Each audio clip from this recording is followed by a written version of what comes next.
Links to previous episodes are given in the video description, so don't forget to like, subscribe and share the video. Love Against the Throne. Episode 12. Chapter 56a. We finished up our meal and walked out of the restaurant with Anne and Dustin. Goodbye, Dustin. I enjoyed eating lunch with you and your mom. You are a very good pup. Dustin looked up at me. Bye, Cassius. He waved at me. Thank you, Your Majesty. Anne bowed to me. Have a good day, I replied to her as they walked towards a bus stop. I turned to Deke. Sorry. He shrugged. No problem. You can't help being Mr. Softy. He snickered as we got into the limo. We headed back to the palace. Am I too soft? Deke shook his head. I don't think you are. Anyone who thinks so hasn't seen you ripping heads off of alphas. He snorted. I see pups, and I guess I turn to mush. That you do. Deke laughed. The limo arrived back at the palace. We got out and headed towards my office. I heard giggling as we entered. Gemma was sitting at her desk with Nick. They were talking to someone via video chat. I assumed it was Nick's father they were talking to. She looked up at me and smiled. I smiled back at her. I was no longer angry with her. Deke patted my shoulder. I have to get back to work. I'll see you later, Cass. Bye, Deke. I sat in my seat behind my desk. Sure, Mark and Liz can pick up Nikki tomorrow, Gemma said to Jeremy. I looked over at the screen. The other male made a slight face at me. I tried not to growl at him as his son was right there. Good, Jeremy replied to her. They really miss him. And of course, I miss you, Nick. He smiled at his son. I have to go now, buddy, but Nana and Papa will take you to the carnival tomorrow. How does that sound? The pup squealed happily. Do I get to go on rides? Of course.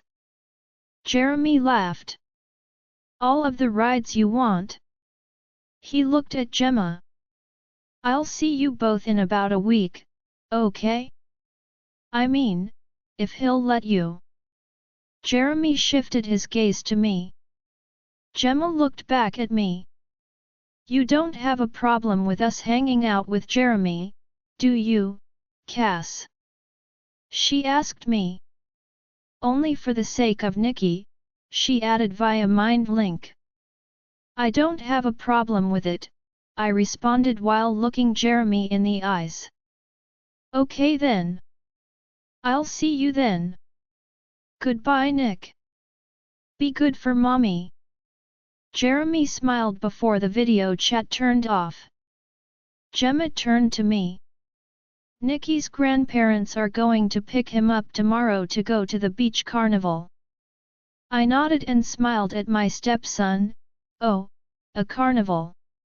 Aren't you lucky? I wish I could go to a carnival. I love the big slide, Nick stated to me. I love big slides, too. Gemma stood up with Nick and walked him over to the couches. She set him down. Nicky, stay here and watch your shows while Cassius and I keep working.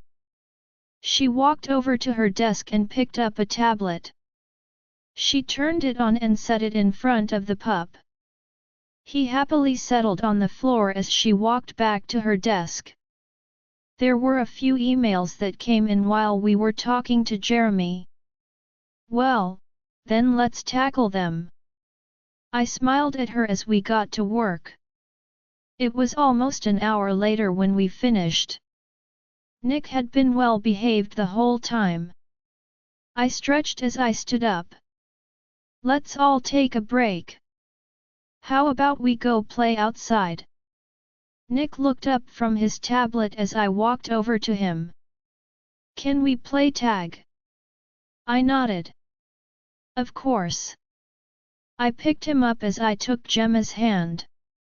We walked out of the office and then outside. We played tag with Nick for a half hour before Gemma got too tired. It was getting close to the time we agreed to meet with Elder Reed. We would have dinner in the small dining room with the elder while he spoke to Gemma about her family history. We took Nicky upstairs, and I set him in his room. My mother agreed to watch him while we had dinner with Elder Reed so Gemma could learn about her family history. Ch 57.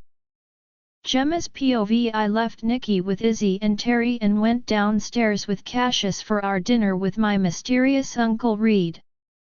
I was a bit nervous as we approached the small dining room. Cassius wrapped his arm around my shoulders. I can feel your nervousness, love. There is nothing to be nervous about. His deep voice soothed me. I don't know why I feel so nervous, Cass. I sighed as we entered the room. It wasn't exactly small but compared to the main dining room it was. The table could only seat about 8 rather than 40. The room was still filled with antiques and paintings that cost a fortune. A moment after we arrived, Elder Reed arrived with Grand Wizard Tuatha. I brought Tuatha here if you don't mind, Reed explained. That is fine, Elder, Cassius nodded while ushering them to the table. I sat beside Cassius while Reed and Tuatha took opposite seats. Omegas brought in our dinner. Some salmon with veggies and rice. I took a few bites right away as I was quite hungry. The twins are growing fast, Tuatha remarked. I looked up at the wizard who was dressed in a crushed purple velvet robe that seemed to make his white beard pop. His golden eyes crinkled in a smile. I nodded. Yes, it seems so. They are of royal alpha blood. I glanced at Elder Reed. Why does my father hate you? He looked up at me. It's a long story, Your Majesty. You said that and it's Gemma, I said to him with an air of impatience. He sighed and took a sip of wine. We will get to that. I assure you. We ate in silence. I watched as the men all sipped wine. I was a little envious. I only had juice and water. I wanted wine. Do you wish for wine? Tuatha asked me. Yes, I mumbled. The wizard laughed. So, where do I begin? Elder Reed spoke up at last. Perhaps with a little history lesson about our family line. He sat back on his seat pushing his plate of food away. White wolves are direct descendants of the goddess Selene, herself. My eyes widened at that. He laughed. It seems this is information you have never heard. I shook my head. Well, this is part of the reason there is a rift between your father and me. I digress. Anyways, we are descended from the goddess. She created us to be guardians of the werewolves. We are hardwired to be fighters and warriors. Sitting still is difficult for us.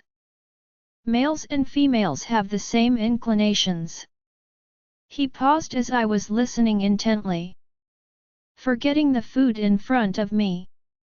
He took another sip of wine. There were our one-time 4 bloodlines of white wolves. Now there are only 2 left. The Moonraker line and another, the Goldraker line. The Goldrakers stay outside of the kingdom's jurisdiction. I have contact with a few of them. Like us, they are warriors. In the past, we never mated with ranked wolves. My sister is the first to my knowledge to be mated to an alpha. A white wolf of alpha blood is immensely powerful, he gave me a pointed look. I never felt that powerful, I mumbled. The men all laughed. Reed smiled at me, you remind me a lot of my sister. Anyways, Victoria resisted mating with John at first. She just wanted to be a warrior for the kingdom and not a Luna. She felt being a Luna would stifle her. But John, being a typical alpha, pursued her relentlessly. My eyes widened as I had never heard about that before. My father had always made it seem like his parents had a blissful mating. Eventually Vic gave in to him and 6 months later they had your father. Vic wanted no other pups and went hardcore into being a royal guard despite John's objections. He wanted her to be a good little Luna and stay home. Elder Reed sounded almost bitter. Philip mentioned that his parents fought a lot, Cassius added. Elder Reed sighed, we white wolves are high-strung and don't like to be caged. Vic felt John tried caging her. We are good soldiers when it comes to being warriors, but we still like to be left to our own devices. I rejected my mate to save her from the trouble of having a white wolf mate. That's sad, I said to him. You tried rejecting me, Gemma, Cassius tried to remind me. I shifted my gaze to him.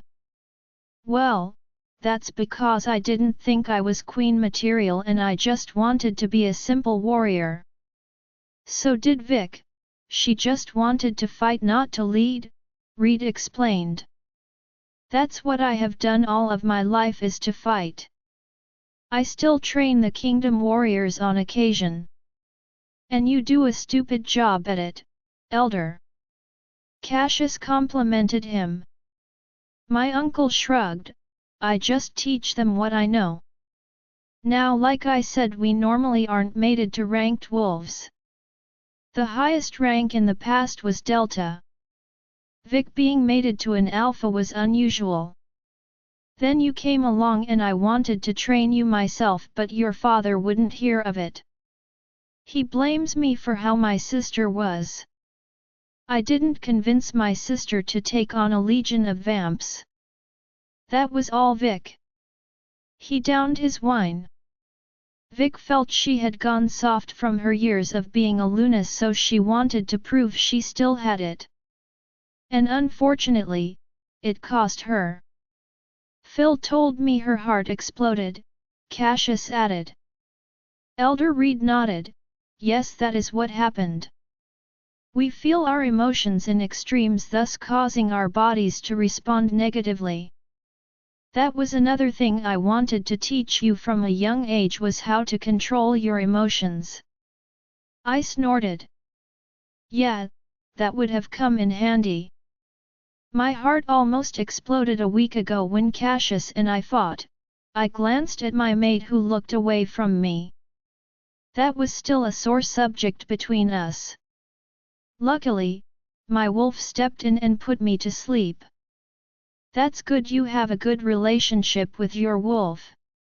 When I asked to help you, your father took it that I was going to take you away from the pack. That was not the case. I just wanted to help you because Philip didn't understand what it meant to be a white wolf. But Philip did inherit his mother's hard-headedness. The elder chuckled lightly. Anyways, we fought about it and he banished me from his pack and from contacting you. I was surprised to hear that about my father. He always seemed like a reasonable man to me. The kind to think over his decisions rather than act on impulse. Now, about my children. You seemed alarmed when I told you they were white wolves also. The elder looked at Tuatha.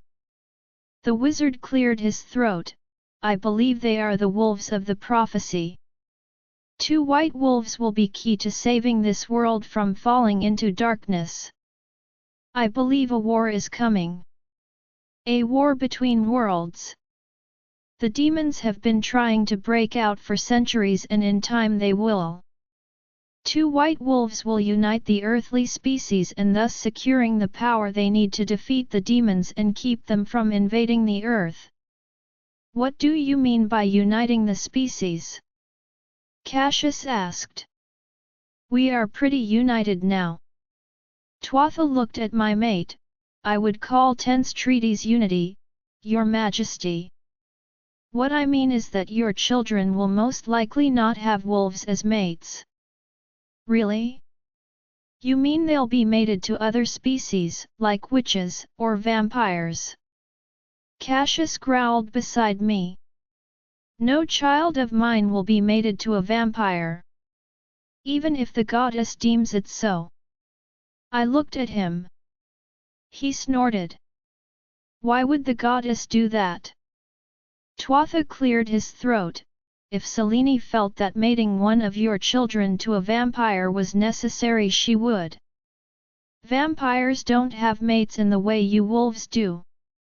They choose their mates. But if the vampire in question were a hybrid, Selene may choose that one. King Romulus and Queen Guinevere's son Dominic is a hybrid like his mother. He is both a werewolf and a vampire. He is set to become king of the vampires when he reaches 25. Elder Reed added to the conversation. Cassius stood up with a growl.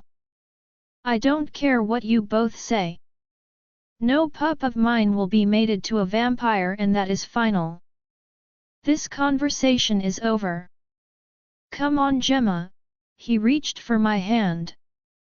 Cassius, be reasonable, I replied to him. You can go ahead and storm out, but I am staying to hear more about this. I folded my arms and glared at him. He stepped towards me. Gemma. You can Gemma me all you want. But I am not opposed to one of our children mating with a vampire, especially if it means saving the world. King Romulus didn't seem that bad, which tells me his son isn't Gemma. Cassius barked as his eyes changed from blue to black. Quit arguing with me. No, I snarled at him. His hands opened and closed in fists before he let out a room-shaking growl. I could see he was on the verge of shifting. He took one last look at us and then ran out of the room. Enoch needs to run, Leonora said to me. Then let him, I replied to her. I looked at the elder and wizard.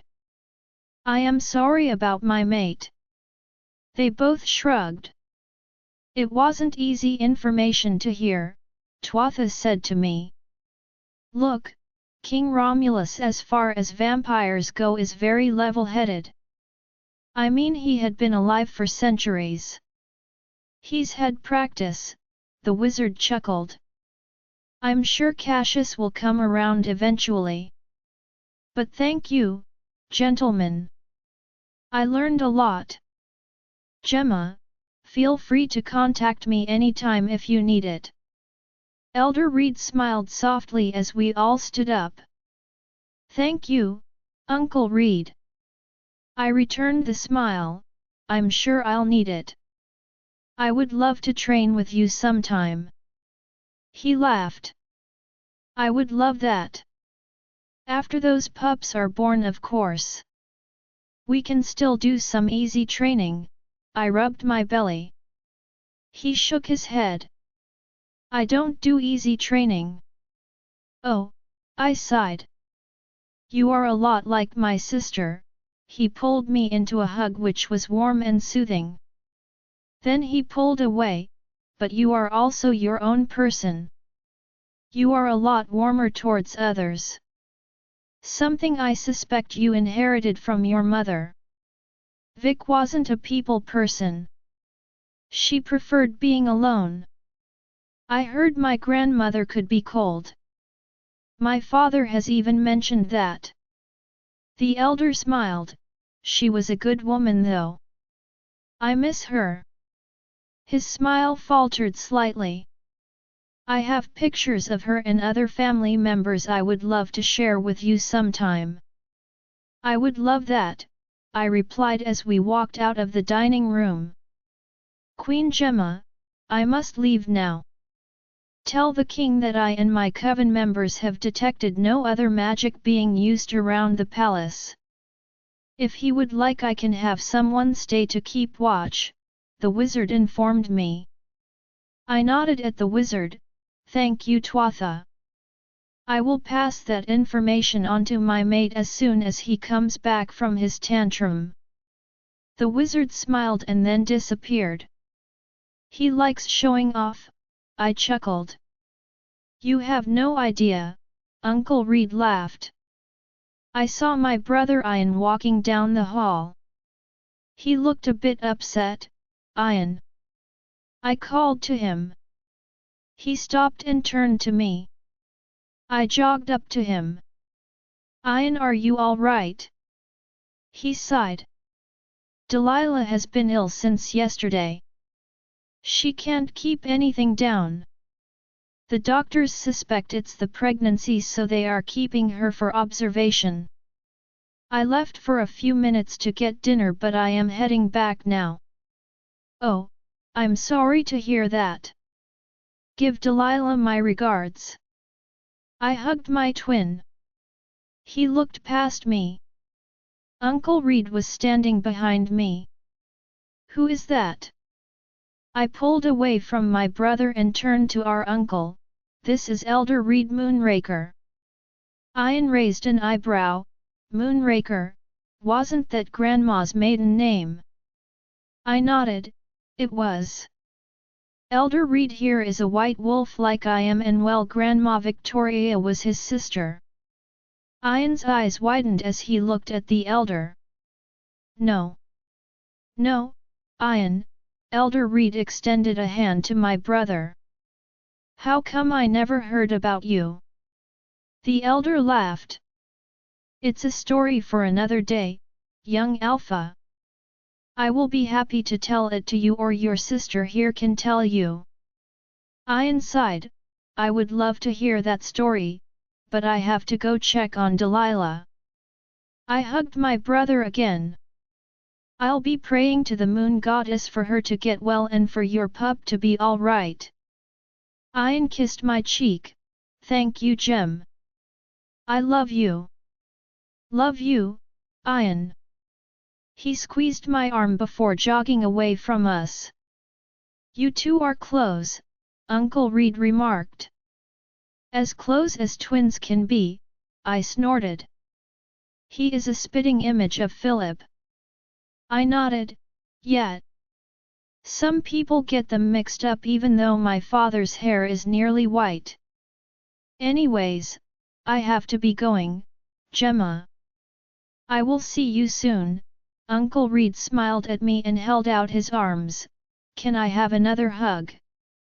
Sure, I fell into his arms. Thank you. We parted ways and I watched as Elder Reed made his way out of the palace. I sighed and decided to go upstairs to my room to wait for my angry mate. I went to Izzy and Terry's room first. I knocked on the door. I came to check on Nikki, I said to Izzy as she opened the door. She nodded and let me in. Nikki was fast asleep on her couch with his little stuffed wolf. He looked peaceful. I hate to move him. He is all right there. Was he a good pup? Izzy smiled. Very good. He and Terry played with his cars and then I took him into my craft room and let him go wild. He is a very creative little pup. She laughed. And he loves glitter. Oh, dear. I looked at him closer and he had glitter in his hair. That's going to be fun to get out. Good luck with that, Izzy laughed. Where is Cassius? I sighed as we walked into the hallway. Oh, My mate got angry during dinner over something that Tuatha said, so he ran out. I suspect he is running around the kingdom in angry wolf form. What information got him that angry? Izzy asked with concern. There is a good chance that one of these pups, I indicated my belly, will be mated to a vampire hybrid to save the world. Izzy's eyes widened. Oh, I see. Yeah, I mean if it's ordained by the goddess then I won't be against it. Unless the vampire is bad to my precious pup, but if it's for the good of all of us, then I can't object. Neither will I. I just need to convince Cassius that it's a good thing it may not even happen. Well, if the information came from Tuatha then it most likely will happen. He has never been wrong before. She explained. I sighed, she laughed. Yeah, I agree. She patted my arm. Anyways, I am heading to bed. Nicky will be fine in our room, you can come to get him in the morning. Thank you, Izzy, I hugged her. I am going to go wait for my wayward mate. Good luck. She smirked and then walked into her room. I walked down to my room and walked in as I saw a black wolf leap onto the balcony. I rushed forward and opened the door for him. He walked into the room and shifted into my mate. Cassius didn't say a word as he went over to his minibar and poured himself a drink and sat on the couch in a heap. I sat beside him. Are you still mad? He shrugged and sipped his drink, which smelled like bourbon. I would think you of all people would trust the goddess's wisdom. If she feels that one of our children should be mated to a vampire for the good of everyone, then I trust her wisdom. He growled lowly. I just don't like it. Cassius, it won't be that bad. King Romulus seems to be civilized and reasonable. I mean, I only spent a few minutes with him. But I won't object to the idea. Unless that vampire mistreats my pup. He smiled slightly. It will take some time for me to get used to the idea. We have at least 18 years before we have to worry about it, okay? Let's just not worry about it for now. I leaned towards him and straddled his laps. He took a sip of his bourbon. I licked his lips, savoring the whiskey flavor. Good whiskey. He raised an eyebrow at me. Alcohol isn't good for the pups. I rolled my eyes. Licking whiskey off your lips isn't going to have any effect on them. I leaned down and smashed my lips against him. He wrapped his arms around me. He growled lowly as our tongues became entangled as the kiss deepened. I could feel him getting hard against me. I rubbed myself on him. Oh, you better intend on finishing what you are starting, ma'am. I grabbed the sides of his face and looked deep into his eyes. I wouldn't start it if I wasn't going to finish it. He growled and started. Hey, I liked that shirt. I moaned. My head rolled back as I steadied myself on his shoulders. He held me tight and stood up with me in his arms. He dropped me on the bed. He smiled at me. You taste like honey, baby. Some time later, we collapsed onto the bed. I lay on his chest as my hair spilled around us. I love you, I traced my hand around his NS. I love you too, my queen. He mumbled as his arm wrapped around my body. I saw his eyes starting to close. I smiled at him. Sleep, my king, I whispered to him as his breath evened out. I found myself growing tired. I fell asleep listening to his heartbeat. Ch 58. Gemma's POV. It was another morning of finding myself suddenly waking up to a wave of nausea and running for the toilet. After I retched until my ribs hurt, I sat on the cold tile of the bathroom. My head was pounding as I pulled into Cassius's lap. I lay my head against his chest as he massaged my arms. I was getting to like this in the morning. It always seemed to make me feel better. I wish I could sit here like this forever, I murmured to him. I would hold you forever, my queen, he whispered to me. He placed his hand on my belly. Sighing, I put my hand over his. We need to get up and dressed. He stood up with me in his arms and carried me into the shower. We took a regular shower together as I wasn't up for more. We walked into our closet together and I looked through my clothes. I still wanted to do some training after breakfast, so I selected a training outfit and put it in a bag, then put on a pair of black jeans and a purple button-up shirt that had flowers on it.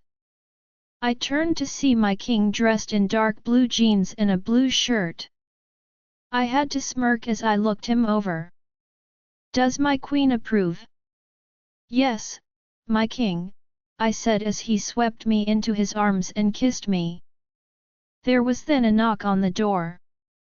I bet that's your mother with Nikki. He released me and I walked out of the closet to answer the door. I smiled at my son and mother-in-law. Thanks again, Izzy. You are welcome, dear. He was a very good pup last night, she smiled down at my pup. Nikki ran into our room and jumped onto the couch next to Cassius. Let's watch SpongeBob, he squealed at my mate. Ainsley and I will be heading to her new pack early. Casper had to leave last night because I guess his pack was having rogue problems. Cassius stood up and walked towards us. Do they need assistance? Izzy shrugged. He didn't say. Well, I am sending warriors with you and Ainsley. Can't have my mother and sister unprotected. Izzy patted his cheek. Such a good son, still protective of his mother. He smiled at her. When are you and Ainsley leaving? As soon as I walk out the door, she replied to him. His eyes glazed over momentarily as he mind-linked whomever he needed to. Bye Izzy, give my regards to Ainsley, I waved to my mother-in-law as I walked over to my son who was engrossed by SpongeBob. Nikki, let's get you dressed and ready for breakfast. No. He yelped at me. I put my hands on my hips as I heard the bedroom closing. Nikki, we have things to do this morning. Now let's get you dressed. He folded his arms against his chest and pouted. I want to watch my cartoons. He whined. Nicholas, I reached down to pick him up and he slapped my hands away. Nicholas Philip Warner, I growled lowly at him. Get off the couch now. He scowled at me but complied. I grabbed his little hand and practically had to drag him out of my room and into his. I guess we are Mr. Grumpy this morning, hey. He sat on his bed and pouted as I rummaged through his drawers to pick out his clothes for the day. I pulled out a blue shirt with a truck on it and khaki pants. I quickly got him dressed and then met Cassius in the hall. My mate picked my son up and carried him towards the elevators. Why are you grumpy this morning, Nick? Nicky snuggled into Cassius's chest. I'm not grumpy. He sniffled. Oh, I'm sorry you couldn't finish your cartoon. We reached the elevators and Terry was standing there alone. Morning, Dad, Cassius greeted his father. Morning, Terry replied. Are you sad that Ainsley and Izzy left? I asked him. He shrugged, a little. I can't believe my little girl has her own mate and is about to become a Luna. She will do great, Terry, I said as the elevator doors slid open. We stepped on. I know she will, Terry responded to me. It's still hard for me as her father to let her go. Cassius patted his dad's shoulder. Want to hang out later, Dad? That would be a great son. My mate looked at me. Is that okay if I hang out with my dad later? I rolled my eyes at him. Of course it's all right, Cass. We reached the ground floor and Cassius set Nikki down. My son ran ahead of us as we walked towards the dining room. I started to feel nauseous again and grabbed Cassius's arm and leaned into him. Are you all right, love? I shook my head, feeling nauseous again. We walked into the dining room and everyone stood up like always. Good morning, everyone. I'll keep it brief this morning, so we can start our day. Let's eat. We sat down and the Omegas started setting our food down. It was just toast and fruit this morning as I had requested something light. Cassius frowned. Love, you need more food than that. I nibbled toast and glanced at him. I can't eat a lot first thing in the morning, Cass. There was a cut-up banana and grapes on the plate along with the toast. I nibbled the banana as I looked over at my son. He was devouring sausage and eggs. I looked down the table to see Delilah sitting by my brother. I see you are feeling better, Delilah. She shrugged. Well, enough I guess. It was just a bug. It was more than just a bug, babe, my brother added and clasped her hand. They let me out of the hospital, Ian, she argued. Let's just drop it. My brother sighed heavily and released her hand. Ian, do you want to do some training with me? I asked him. He shook his head. No, I have alpha classes early this morning, he mumbled. I'll do some training with you, Gemma, Maria offered. Thank you, Maria. I looked at Cassius. Will that be all right? We'll keep it light and above the belly, Maria added. Cassius nodded. It's fine, he mumbled out. Gemma, do you want to attend Luna class with me later? Delilah asked. I glanced at Cassius again. Will that be okay? He laughed. You are actually asking to go to Luna class? Sure, why not? Whatever, you don't need to ask, love. He said as he finished his breakfast and stood up. I have to get to the office. I'll be there after my training session with Maria. He leaned down and kissed my cheek. Love you, he said against my ear. He then walked out of the dining room. I turned to Nikki. Are you done eating? He nodded, seeming a little less crabby. Let's get you to pup care. I stood up and clasped his hand. Angela followed me out with Nikolai. I released Nikki's hand and he ran ahead of us with Nikolai. The two pups laughing as they looked back at us. After dropping my son off, I went in the direction of the training fields. I changed into my training clothes and went to find Maria. She was stretching while joking with a couple of warriors. Morning, fellas. I greeted them as they bowed. I began to stretch before Maria and I jogged a couple of laps around the field. Are you ready? I asked as we squared up. Without answering, she fired a few blows at me. I sidestepped and blocked her punches. For about 20 minutes we exchanged punches and light kicks. I started to feel the effects and had to take a break. Sorry, Maria. I don't have my usual endurance. She shrugged. I understand. She sat beside me as I sipped on water. Still, you are keeping pace pretty good. Thank you. I sat for another 5 minutes before we trained for a little longer. After another 20 minutes, I felt too fatigued to continue. We needed to get to the office anyway. I took a quick shower before getting dressed again. Maria and I walked into the office together. Deke was sitting in front of the desk with Cassius. I see you two are hard at work, I smiled at Deke. The beta shifted in his seat and smiled at me. Did you kick Maria? I watched as Maria punched his arm as she sat in the chair next to him.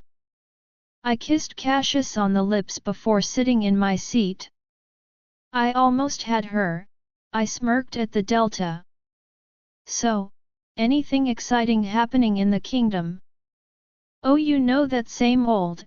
Deke here was just telling me about his investigation into the trafficking problem as Silver Paw, Cassius explained. So what's the verdict, Beta? Deke shrugged. It's almost concluded, Gemma. We found one more pack that was involved and the Alpha and Beta of that pack have been detained in the dungeons for questioning. I watched as Maria cracked her knuckles. Oh, that should be fun, she smiled at Deke. How bad is the trafficking? Deke glanced at Cassius. Pretty bad. He stood up and nudged Maria. Well, we better get to it. I watched as the Beta and Delta left the office. I turned to Cassius. Any other fun this morning? He shrugged. The usual. I'll let you do some video calls and see how you handle it. Okie dokie. Over the next few hours, I answered emails and took a few calls.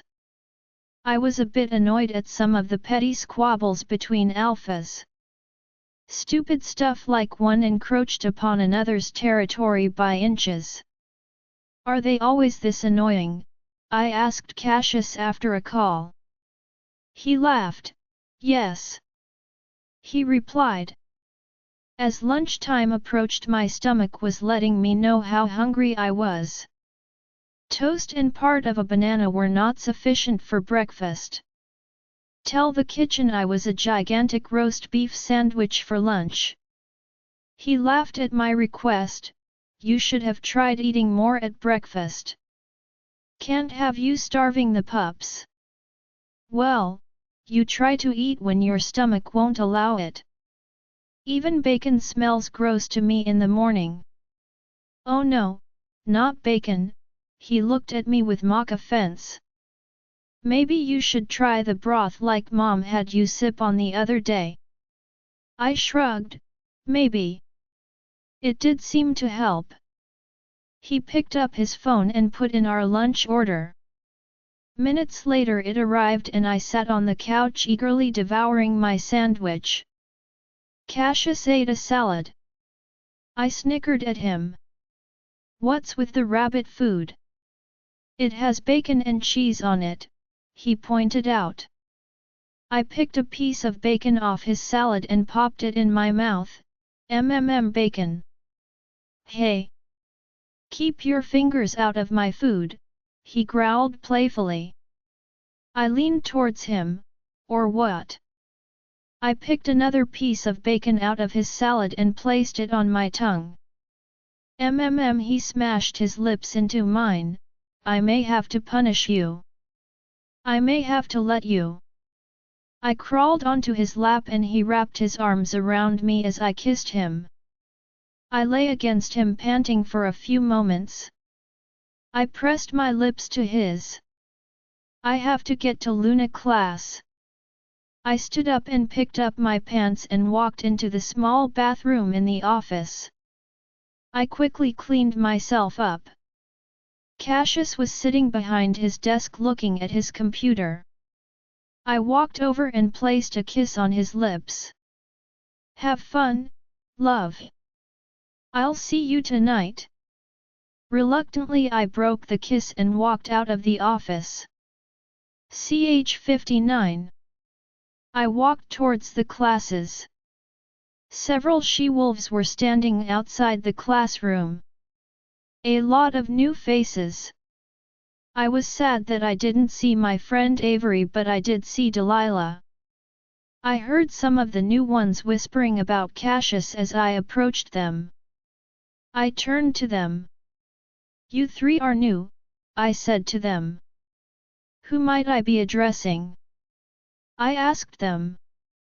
They all just stared at me. I raised an eyebrow at them. Are you ignoring me? Tell me your names. A brown-haired female stepped forward. I'm April and that's Aaron and Molly, she pointed to her friends. Nice to meet you all, I ignored their jealous sneers. Delilah walked over to me. Hey sis, she wrinkled her nose. You reek of the king. I nodded. Well, we did just have X in his office a few minutes ago. I made sure to emphasize what I said to the jealous she-wolves. The one named Aaron rolled her eyes. Do you have something to say? I challenged her. No, she rolled her eyes. I snorted and looked at Delilah. She looked a little pale. Are you feeling all right? She shrugged, just in a bit of pain. Pain? Like what kind of pain? I was concerned. It's no big deal, Gemma. Delilah sighed as Sarah, the instructor, walked up. Good day ladies, Queen Gemma. It's good to see you here. She patted my arm. It's good to be here, Sarah. I smiled at her. We all followed her into the room. I sat in the middle while Delilah sat beside me. I kept glancing at her as she was wincing in pain. My concern for her was growing. Sarah began the class, but my attention was on my brother's mate. She seemed to relax as the class continued so I could focus on what Sarah was teaching. We were broken up into small groups to come up with plans for a mock alpha ceremony. It was Delilah, April, and I. We were trying to come up with a playlist of music. What songs would you choose, Gemma? Delilah asked me. None that are appropriate for a ceremony, I laughed. Maybe some 80s songs or something like that. April scoffed. Why not anything modern like Taylor? I don't like modern stuff like Taylor. Well, I like modern metal, just no pop. Why not? I shrugged. She is just not my style of music. I prefer Slayer or Gojira. Aaron scoffed from the next table over. I didn't realize you were so savage. She sneered at me. Whatever, I rolled my eyes. I should have been the king's mate, she mumbled quietly to her friends.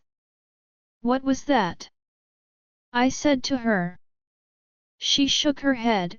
Nothing, Gemma. That's Queen Gemma or Your Majesty to you. Aaron pointed at Delilah. She just called you Gemma. She is my brother's mate, so that makes her family, I explained to the jealous she-wolf.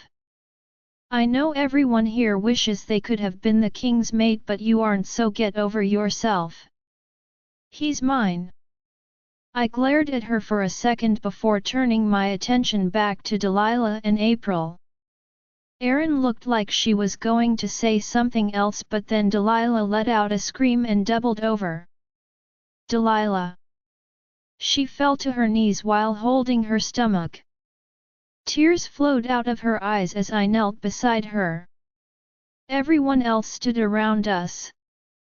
We need to get you to the hospital. I started to pick her up. "No, your majesty, you shouldn't exert yourself like that," Sarah said to me.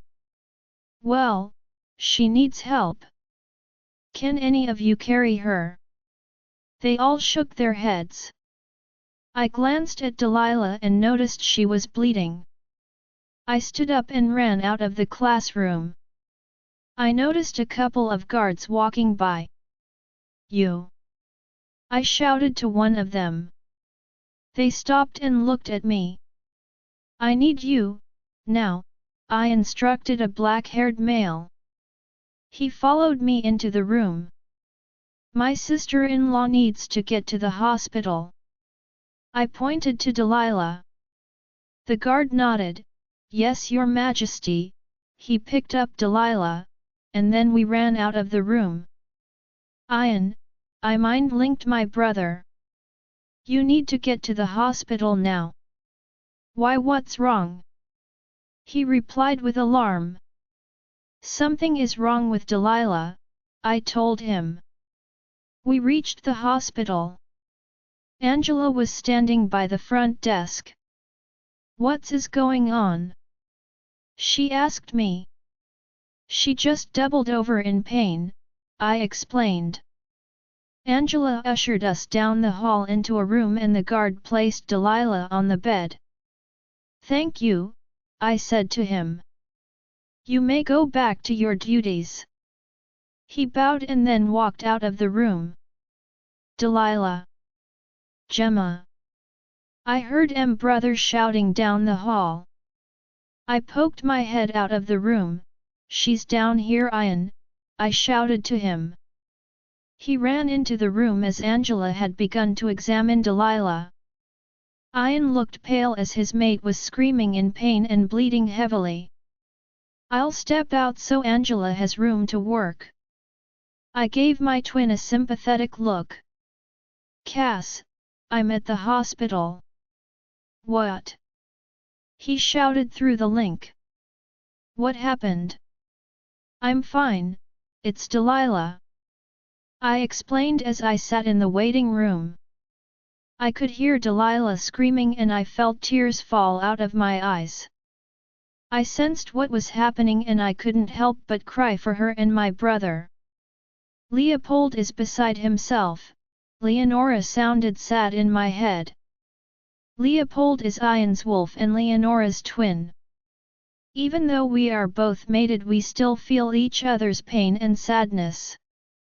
"They lost the pup," Leonora whimpered sadly. "Oh no," I replied to her as I started to sob. "Poor Ian." I looked up as Cassius walked into the room. He sat beside me and wrapped his arms around me. "They lost the pup," I whispered to him.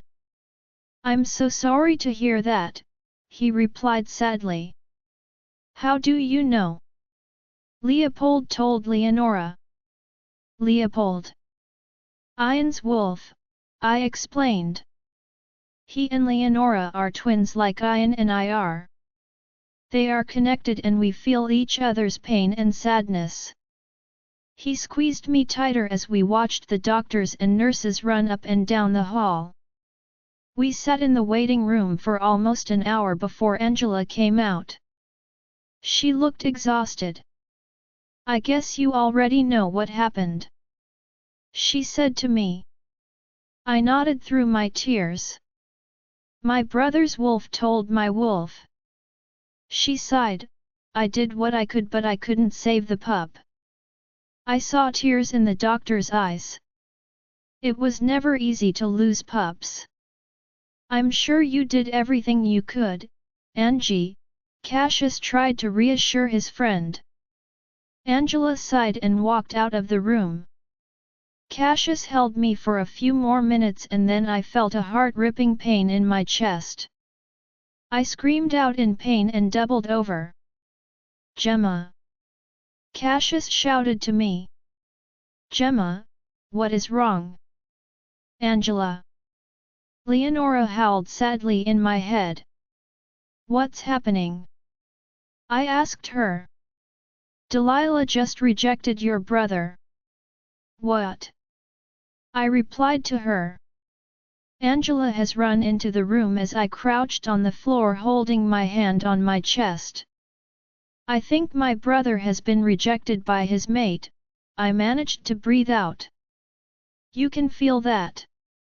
Cassius asked with concern. Yes, I replied as the pain slowly waned. He helped me get to my feet and I leaned against him. Ian was standing in the doorway. Ian, I said to my brother. His face was red from tears and grief. I stepped towards my brother. What happened? We lost the pup and then she rejected me, he mumbled and then stumbled away from the room. Ian! I shouted after my brother. I could still feel my brother's pain and grief as Leonora was trying to soothe her twin.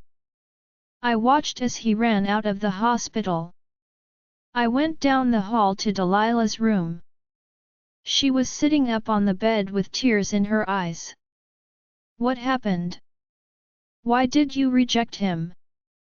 I am broken, she looked at her hands. I lost the pup because I am incapable of carrying one to term, she said as tears fell down her cheeks. What kind of Luna can't provide her alpha with pups? She sobbed. So, I rejected him. Delilah. How could you do that to him? I was somewhere between angry and grieving. Gemma, you have everything. The perfect mate. The crown. You can carry pups, she cried. Ian deserves a mate that can provide him with an heir. Ian doesn't care about that. He loves you, Delilah. She shook her head. He'll get over it. I am just going to go back to my pack while he finds someone else to be his Luna. I wasn't sure what to say to her. I was angry and hurt for her all at the same time. Gemma, we need to find Ian. Leonora sounded concerned. I think he is about to do something to hurt himself. Tears fell out of my eyes as I glared at Delilah. I have to go find my brother before he hurts himself, now, I growled as I ran out of the room. Cassius stopped me. Cass, I have to go find Ian. I pushed past him. Gemma, he grabbed my arm stopping me from leaving. I tried to pull my arm from him. Cassius, I need to go find my brother. Please let me go. I can't let you go alone. My twin needs me. I managed to get free from his grip. I started to strip off my clothes as I ran out of the hospital. Gemma. Cassius was frantically calling out to me. Once outside I shifted into my white wolf. Find Leopold, I told Leonora as I let her take charge. She was just as frantic to find her twin as I was. Gemma, come back, Cassius linked me. Cassius, please calm down. Leonora and I need to find Ian before he does something to hurt himself. If I need you I will call you, okay? You need to trust me. I explained to him. Please be safe, he conceded. Thank you, I said as Leonora rushed through the woods. Her sense heightened as she was trying to find our twins. We caught Ian's scent. Ian! I shouted through our link. Ian, where are you? Stay away, Gemma! He snarled in response. No! I shouted as I ran towards the scent. Leaping over logs and running through streams we followed the trail he left behind. I then saw his figure standing at the edge of a cliff. Ian! I shouted as he looked back at my white wolf. Tears rimmed his blue eyes. I'm sorry, Gemma, he said as he turned away from me and started to step off the cliff. Ian! I cried as Leonora charged towards him just as he was about to fall. Ch 60. Gemma's POV. Ian! I cried as Leonora and I charged towards him just as he was about to fall. Claws dug into the ground as I leaped forward, just barely catching his leg in my jaws. We pulled him back from the cliff as he struggled to get free from my jaws. Let me go, he yelled and turned his grief-stricken blue eyes on me. No, I am never letting you go, I cried through our link as I dropped him from my jaws and shifted back into human form. I grabbed him in my arms. What, Ian? He started sobbing and we fell to the ground. I just held him as he let it all out. She rejected me, he cried as I rocked him. It wasn't the first time we had ever seen each other. She rejected me, he kept repeating. I know. I am so sorry. But jumping off a cliff isn't the answer, I stroked his arm. Losing my twin would have been as painful as losing a mate. We are bonded much like mates are. You are strong, Ian. You will get through this. Why did she have to reject me? She thought I wouldn't want her because she can't carry pups to term. I would have accepted her. I told her that Zephyr Moon has an heir. She got mad and rejected me, he explained through his sobs. What do you mean there is an heir? I asked him. Nick, he is the heir. He has alpha blood. He will be my heir, Ian replied. Delilah and I could have adopted or something. But she just rejected me. And you accepted the rejection. He nodded. I wasn't going to force her to stay. Oh, Ian. I just held my twin. We sat on the cool wet grass for several minutes. Gemma, Cassius's voice came through the mind link. Is everything all right? Yes, I replied to him. Sorry to worry you, Cass. I just needed to get to my brother. We are fine now. We will be home soon. Okay, love, he responded. Ian and I were sitting next to each other just looking out at the forest. Sometimes all we needed was each other's silence. You can stay in one of the rooms on our floor, I said to my brother. You don't have to stay in the dorm. I am going to go home tomorrow, he stated. I know Dad will be upset at me for skipping out on the rest of Alpha classes, but I just want to go home. Dad will understand, I told my brother. We sat in silence for a bit longer as the sun began to set. My stomach rumbled. Should we head back to the palace now? We can have dinner in mine and Cass's room and watch movies. He shrugged, I guess. I stood up and stiffened when I caught the foul stench of rogues on the air. Ian, I whispered to him. He was on his feet on high alert as rogues came out of the thick tree line. I took one look at him and we both shifted back into our wolves. His black wolf lunged at the rogues and began fighting them. Cassius, rogues! I shouted to my mate through the mind link. Where are you? He replied quickly. I don't know, I flashed a mental image to him before springing into action to fight the rogues. Ian had already killed two as one launched at me. We are coming, Gemma, Cassius growled through our link. A rogue jumped on my back, knocking us to the ground. I snapped my jaws and caught its leg, pulling it off of me. I jumped on top, grasping its filthy neck and snapping it. A loud howl thundered through the trees as the royal guard charged into action. A moment later Enoch ran over to me and took a protective stance in front of me as he dispatched another rogue. I felt dizzy and fatigued. Shifting while pregnant was dangerous. Even this early, and it was taking its toll. My brother and mate and the royal guard were able to kill the rest of the rogues. I shifted back into human form as I felt fatigued and dizzy. I collapsed to the ground as everything was spinning.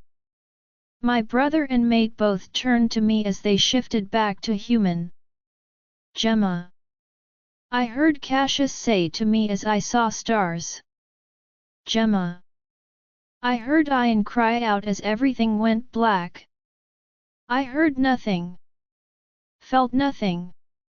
Saw only darkness. It was like I was dead but not really. Then I felt cold. I heard noises and opened my eyes to find myself in the dirt cell. My arms were chained to the wall with silver. I could hear my skin sizzling as it burned.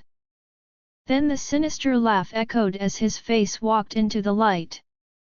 It was Felix. He squatted in front of me. "Hello, Your Majesty. Welcome back," he cackled as he grabbed my chin. "You may think this is a dream, but it's not. This will be your reality shortly as I kill those whelps in your belly to secure my place on the throne. Then after I kill Cassius you can be with your child and the man who sired him." Felix threw back his head and laughed as everything went black again. The sounds of beeping brought me back to reality. I could hear Cassius almost yelling at someone as I opened my eyes. He was standing beside me as I peered into Angela's eyes. "Cass, she is waking up," the doctor said to him. Her face was replaced by Cassius's. "Gemma," he looked down at me with a tear-streaked face. I tried sitting up on the bed and felt a wave of dizziness and was held by Cassius's hand. "Whoa, don't try to move," he said to me. What happened?" I mumbled. Cassius sat beside the bed on a chair. I glanced at him and saw Ian and Angela also in the room. "You fainted in the woods," Cassius explained. "I think you may have overexerted yourself," Angela added. "Your brother says you found him in wolf form and then you fought rogues. Which normally it wouldn't have affected you, but your pregnancy makes normal things harder." I sighed heavily. "So, what you are saying is no more shifting," Angela finished my sentence. "You should be fine though. The babies. They are fine too." Angela patted Cassius's shoulder. "I will be keeping you overnight, though. I told Cassius that Maria and I can watch your son." "Oh, thank you, Angela." I smiled weakly at the doctor. She was fast becoming a good friend of mine. I lay my head back on the bed as she walked out of the room. "I'm sorry, Cassius." I started crying. "I'm not mad, Gemma. I know you went to help your brother. There was no way you could have known about the rogues." He clasped my hand and held it tight. "Did you kill all of them?" I asked with a slight smile. "Not all of them, we kept a couple of them alive," he returned my smile. I sighed heavily and placed my hand on my belly and looked over at my brother. "You aren't going to try jumping off a cliff again, are you?" He sat on another chair and pulled it to the bed. "No, Gemma, I am sorry." Leopold was howling so loud at the loss of his pup and mate. I just needed to quiet the noise. "So you thought jumping off a cliff was the answer?" I almost yelled at him. He took a deep breath. I said I'm sorry, Gemma. I know Ian. But you know I would have felt that. Cassius shifted in his seat. What do you mean you would have felt it? He asked me while looking between Ian and me. The bond between twins is as strong as the mate bond, Cass. If he would have died I would have felt it. Part of my soul would have died and it could have killed me too. With a growl, Cassius had Ian pinned to a wall by the neck in a flash. Cassius, I yelled at my mate. You could have killed Gemma with your stupid actions. He growled at my brother. Ian struggled to get out of the king's grip. I'm sorry, he gasped for breath as Cassius tightened his hold on Ian's neck. I gasped as it became harder to breathe. Cassius, I managed to squeak out. I feel what Ian is feeling right now. I gasped.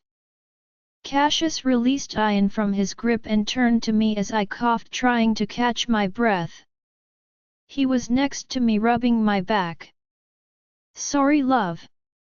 It was a reaction upon hearing you could have died, had he died. I sighed. I think we all need to just chill. Okay. I agree. Cassius sat on the bed and then pulled me on top of him and held me tight. Ian, will you be okay tonight? My brother nodded. I think so. No, I need you to know so. I can't have you worrying my mate by doing anything stupid again.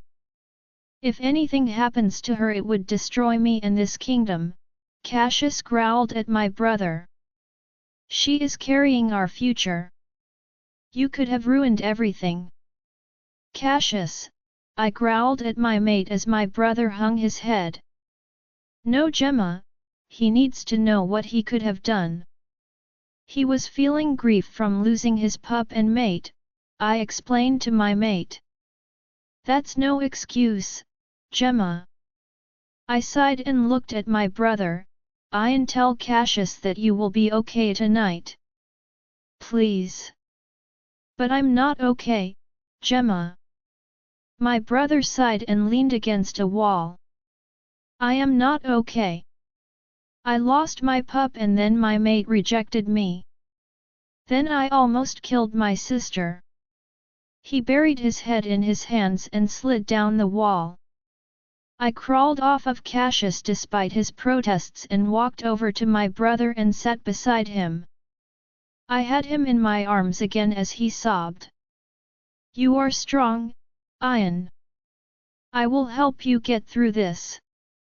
I leaned against my brother. I love you, Ian.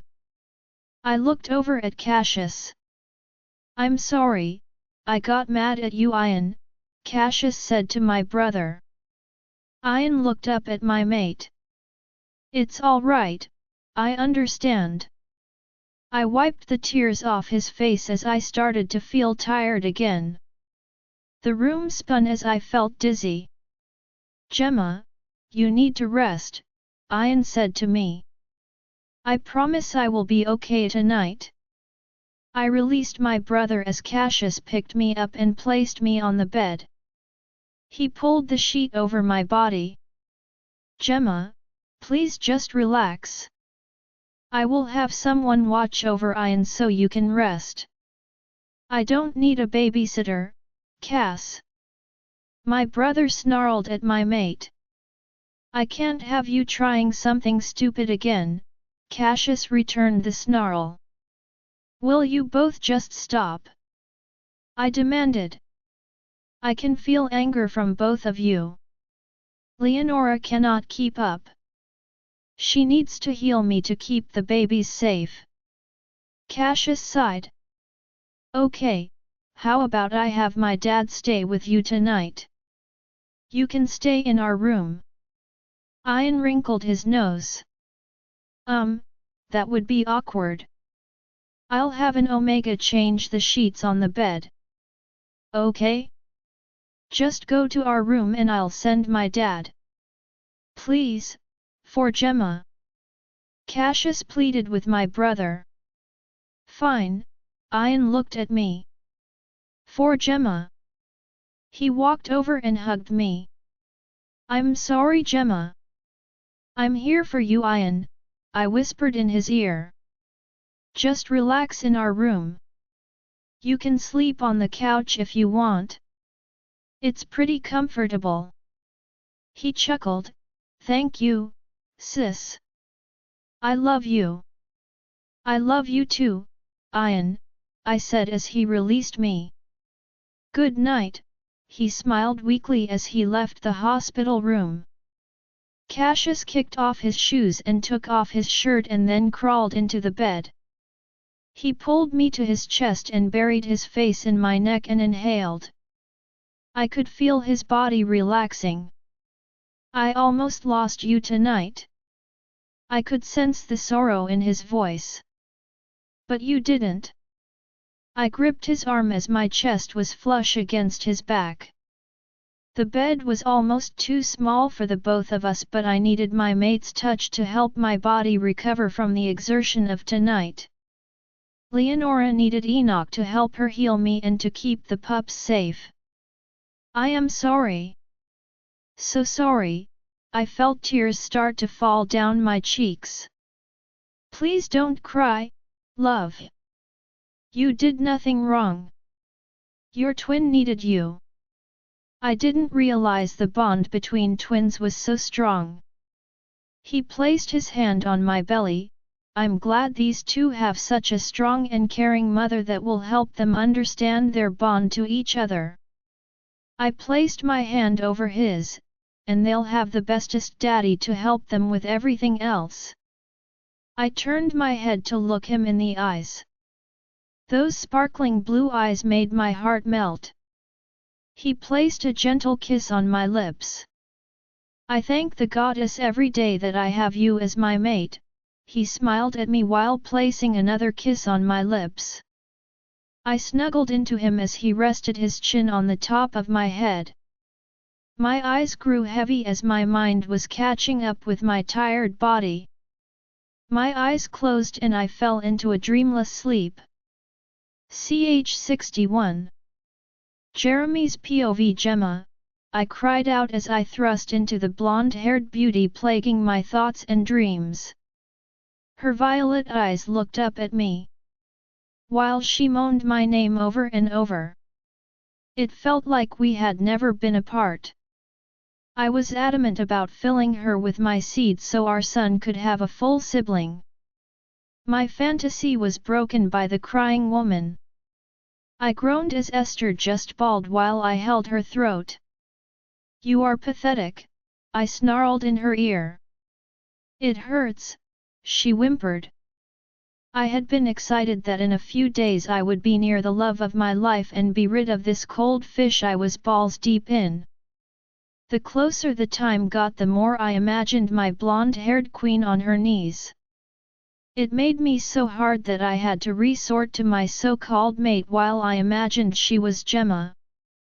I could have just beaten off in the shower, but that only did so much for me. 3 more days and I would have a willing woman at my beck and call. I knew Gemma would see the light and leave the king for me. A couple more thrusts and I pulled out of her and let my seed spill onto her stomach. She just sobbed as I got off of her. Thanks, babe, I sneered at her. That was almost good. I walked into my bathroom to take a shower. I wanted to go to the mall to get some new threads to look my best for Gemma. After showering, I walked into the bedroom and Esther was sitting up on the bed, her tear-stained eyes looking at me. Now, what is our deal? I asked her. She sniffled. Don't tell anyone, she shuddered and looked away from me. I walked over to her and roughly grabbed her chin. That's a good little mate, I glared into her brown eyes and smacked her cheek. I released her and walked into my closet. I dressed in a pair of jeans and a black shirt. I ran a comb through my blonde hair and exited the closet. Esther had gone into the bathroom for a shower. I shook my head as I left our room. Down the hall of the pack house, I passed pack members and acknowledged them. I spied my best friend Ian coming in from training. He had come home early from alpha training a week ago. His mate had miscarried their pup and then rejected him. He wasn't doing so hot most days. He was a sullen mess. Most days he just trained for hours on end, almost killing some of our warriors in the process. Or he was holed upon his father's office. "Hey Ian," I approached him with caution. He looked up at me and gave me a curt nod. "Jeremy," he mumbled. I knew it was a long shot, but I needed some guy time. "I'm heading to the mall, wanna come?" He shook his head. "No, I have work to do." "Bro, you always have work to do. Just come to the mall with me. Let loose and relax." His eyes narrowed at me. "I have to learn everything I can before my father steps down as alpha.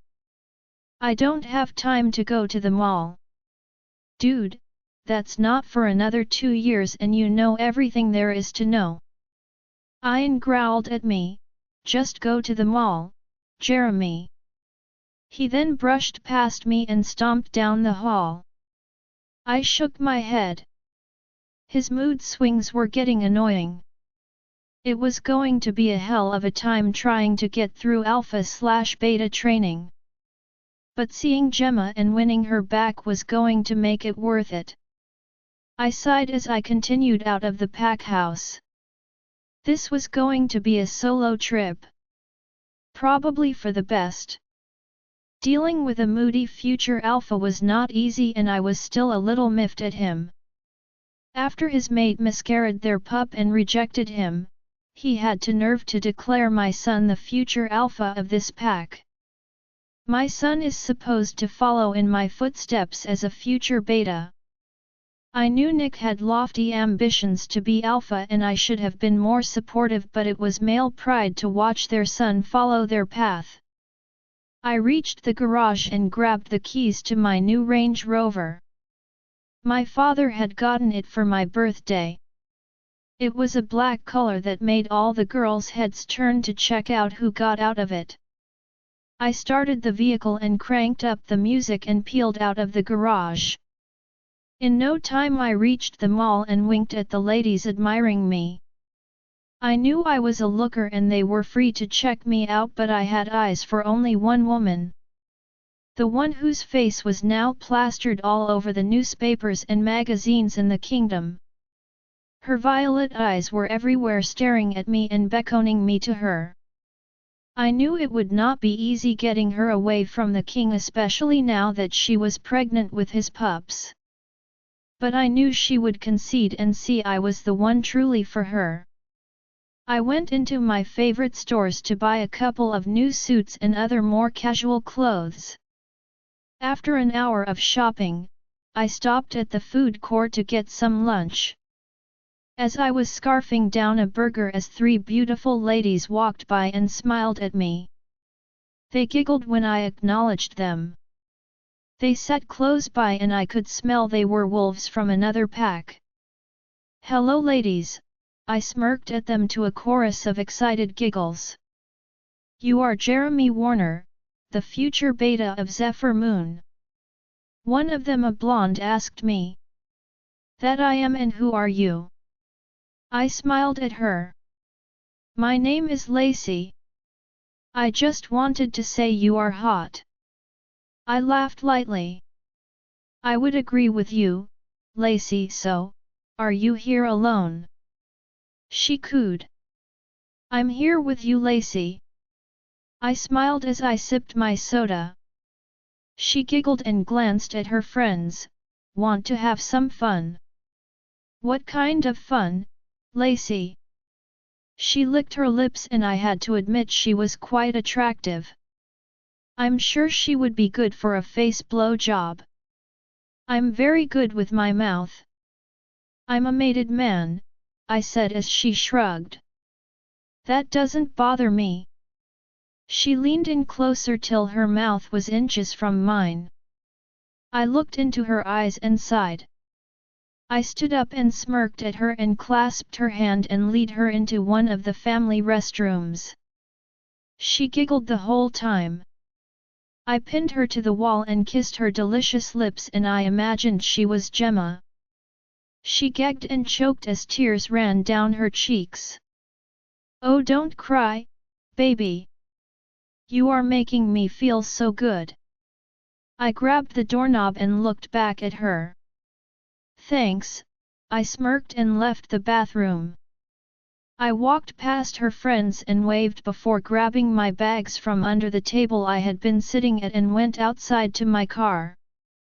I should have paid better attention to my surroundings as a black van pulled up behind me and I was slammed into my car. I managed to get free and was faced with 4 smelly rogues in human form. I lunged at them and managed to take out 2 with my beta strength.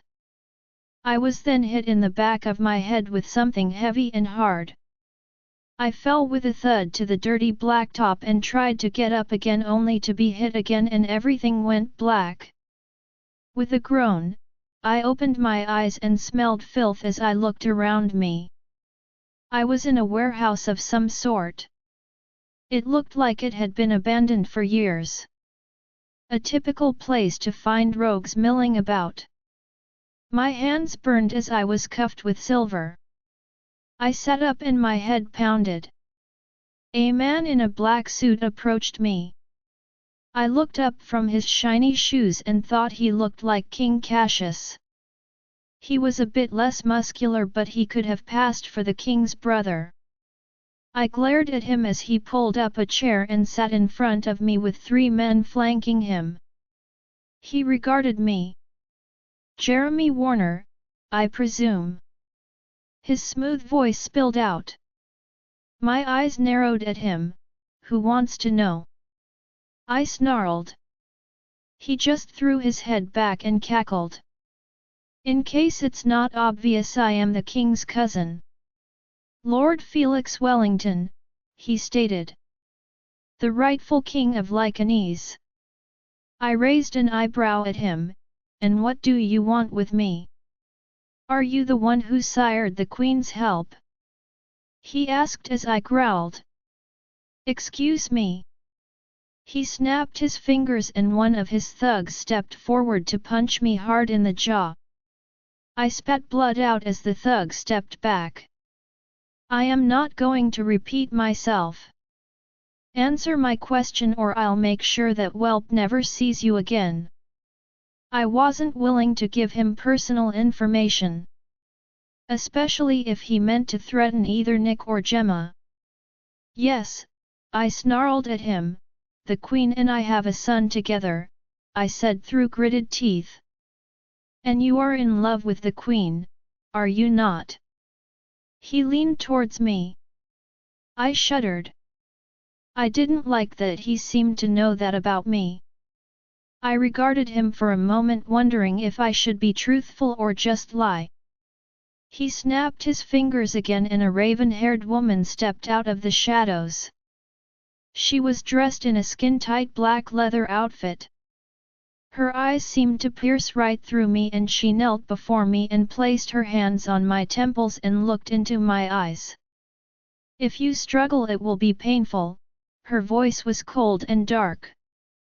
I knew at once that she was a witch. She smiled wickedly at me then released me and turned to Lord Felix. They looked at each other and seemed to somehow exchange a wordless conversation before the witch stepped back into the shadows. Witches are handy creatures for the right price, Felix remarked. So, you are planning to win the Queen's heart while you are at the palace for training. I looked away from him. I hated that the witch had somehow read my thoughts and it was now being used against me. I refrained from answering. Look, I am on your side, Mr. Warner. I want to be rid of my cousin and you want the Queen to be your mate. If you help, we can both achieve our goals." He snapped his fingers and one of his thugs stepped forward and unlocked my cuffs and then pulled me to my feet. A chair was pushed forward and he dropped me onto it. I was handed a bottle of water and the thug stepped back behind Felix. "What do you propose?" I asked the man. He leaned back in his seat. "My family is supposed to rule this kingdom, but that was stolen from us generations ago. I thought you said that you were the king's cousin." He nodded as he was handed a glass of brown liquor and sipped it. "I am the king's cousin." He pointed the glass towards me. "Would you care for a drink? This is the finest brandy a man could drink." I shrugged. "Sure." I mumbled. He snapped his finger and a glass was offered to me. I took it from the thug who handed it to me and sipped. Smooth. "Now, you are in love with the queen and wish she was the one warming your bed instead of that mate of yours, am I right?" I nodded as I took another sip of the brandy. "That witch of yours told you all of that?" "Mostly, but I do have other ways of procuring information throughout the kingdom. It's not hard with the right amount of money," he explained casually. "You are due to the palace grounds for Alpha/Beta training, right?" I nodded. "You plan to win back the queen?" I nodded again. "Well, then I am willing to help you. You get the queen to run away with you and I'll kill the royal whelps growing in her belly, then I'll have my friend sever the mate bond between her and my cousin. He'll be so weak by the loss of his mate that I'll be able to kill him and take my place as the rightful king. And you, my friend, will be rewarded. I will pay for you to go anywhere on the planet with your rightful mate and son. Far away from here." I listened quietly to his words. I thought some of it sounded absurd, but the thought of whisking Gemma away to anywhere she wishes was intriguing. "And that's all you want from me? To whisk Gemma away from here? You don't have to go far. But just get her to run away with you and I'll do the rest. It will be enough to take down my cousin. I know it won't be hard. The queen still holds affection for you." I finished off the liquor and set the glass down. "I believe she does. I can see it in her eyes. She never wanted to be his mate in the first place. I mean, she ran away from him. She went to him kicking and screaming. Whereas she was willing to be with me. We would still be together had my father not insisted I accept her. I am mated to." Felix laughed as I finished my speech. "Well, it's up to you, Beta. Help me and live a life of luxury. Without me, you and the queen would never escape the king. He can find you anywhere on this planet. But with him gone there will be no one to bother you too." I sighed. "Deal," I smirked at him as he held out his hand. "Good," he smiled and stood up. "I'll have my men take you back to your vehicle now." He buttoned his jacket. "You have a week to get it done," he ordered. "Fail me and your son will be the one to pay the price." His expression darkened. I nodded. "I won't fail you," I said as he walked away. The thugs stood in front of me and then we walked outside to the van. We drove silently back to the mall and they pulled up next to my vehicle and let me out, then drove off. I shook my head and got into my vehicle and drove home. It was getting dark by the time I returned home. I walked into the pack house. "Jeremy." My father's stern voice made me stop in my tracks. I turned to him. "Where have you been?" I shrugged. "I was at the mall, Dad." "Well, you were supposed to help me in the office. You are going to be beta soon and sorry, Dad. I just needed to get a few things, alright. I forgot. He grabbed my shoulders. You can just forget Jeremy. Don't let it happen again. Can I go to my room now? He glared at me.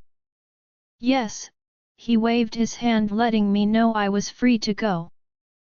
I walked into my room and saw Esther sitting on the couch watching TV. She didn't look up to acknowledge me. I growled lowly as I carried my new clothes into the closet and walked out. So, I don't even get a hello from my mate. She glanced at me. Hello, she replied without emotion. I rolled my eyes and exited the room. I needed to get out some frustration. I found my friend Louis in the common room playing Call of Duty. Hey bro, can I join you? He smiled at me and nodded, sure germ. He handed me the other controller as I sat beside him. 3 days later, I had just arrived at the palace with Ian. We quickly went to our shared dorm room and got unpacked. Ian wanted to get some food but I wanted to find Gemma. Hey Ian, can you mind link your sister and find out where she is? Ian looked at me for a second. She is mated Jeremy, he sounded annoyed. Day, I just want to hang out with her and Nick. Ian sighed and his eyes glazed over for a second. She is out training with the Royal Delta. The king lets her train in her condition. Ian laughed, like Cassius has the power to keep Gemma from doing something she wants to do. Yet, she is still training. Cool, I am going to go see her. About our son, of course. I patted his arm. Whatever bro, I am starved and need food. Don't be late for our first class, alright? I nodded as I walked out of our room. I headed straight to the training field and saw a small crowd gathered around 2 sparring females. They were keeping their blows above the waist and going slower than usual. I was mesmerized as I saw the love of my life sparring with the short-haired Royal Delta. Gemma was exchanging blow after blow and not missing a beat. She was glowing to me as her blonde hair flew around her angelic face. She managed to flip the Delta onto her back and stood over her with a foot on her chest. The Delta smirked and was helped to her feet. My love looked up as I approached the crowd. Jeremy. She smiled at me. I stepped towards them. Gemma, I said. Or should I say, Your Majesty. She walked over and wrapped her arms around me in a friendly hug. Her scent was the most beautiful thing I had ever smelled.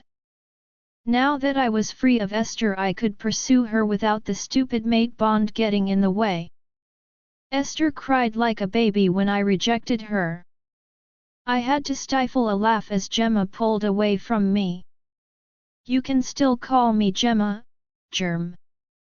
Her violet eyes sparkled up at me. It's good to see you, Gem. You look great. So do you. She looked past me. Did Ian arrive with you? I was a little annoyed that she was asking about her brother but let it slide.